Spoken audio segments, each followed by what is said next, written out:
Hey everybody, my name is Sven Hugdahl and I want to discuss today what we're doing for discussion board number 4, and that would be the topic of research. The topic of research that I chose for this class is none other than J. Gresham Machen, who I made a video about last week. So I kind of got lucky because of the fundamentalist modernist debate and didn't know that would happen, but I get to do J. Gresham Machen twice. Needless to say, my proposed thesis is regarding J. Gresham Machen and whether or not he was actually a fundamentalist. My proposal is that J. Gresham Machen was not a fundamentalist in the broad sense of the term. That he was, in a narrow sense of the term, he was a fundamentalist when it came to his theology and his defense of classical Orthodox Christianity.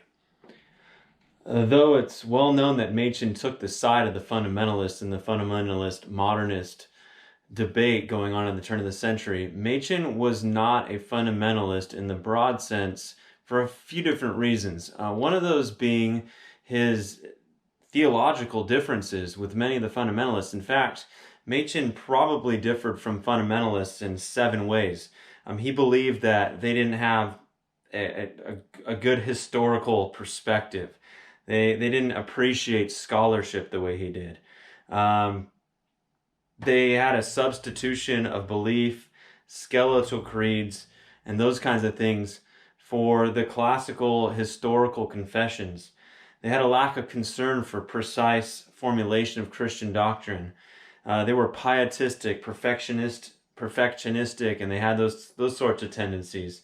They had hang-ups about smoking. Machen thought smoking was cool, even though he didn't smoke himself. They were one-sided, otherworldliness. In other words, they didn't think that they could transform society. And another thing is that they had this idea of millennialism that Machen didn't share. Machen didn't really believe in futuristic chiliism or premillennialism the way that a lot of the fundamentalists did. On top of that, Machen didn't really ever talk about himself as a fundamentalist. And in another way, Machen differed from his fundamentalist allies politically. After conducting my research, I've come to the conclusion that J. Gresham Machen could either be considered a classical liberal or a libertarian. And a lot of that is confirmed through what I've been reading about Machen.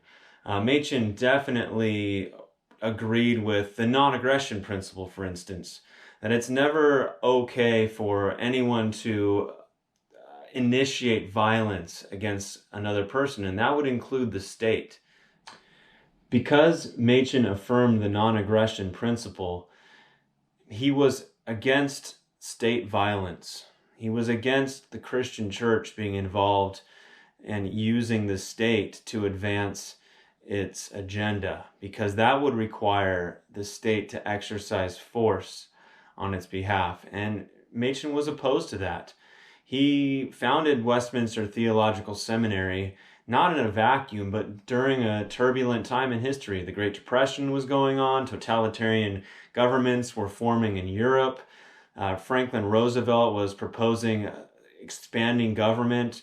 You had prohibition, you had government wanting to create a Department of Education. All of these things Machen cared about and he weighed in on in a way that would not really fit the fundamentalist position.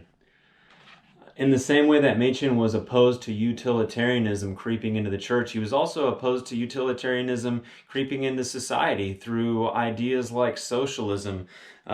Machen did not want this sort of paternalistic view of the state. He believed that individual liberty and human freedom were paramount.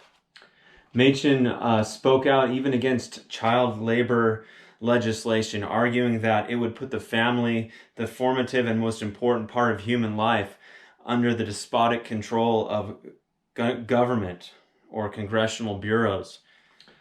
Those are just a few examples of Machen's anti-fundamentalism, if you will. And there are many more that my research will uncover in my paper if I do a good job.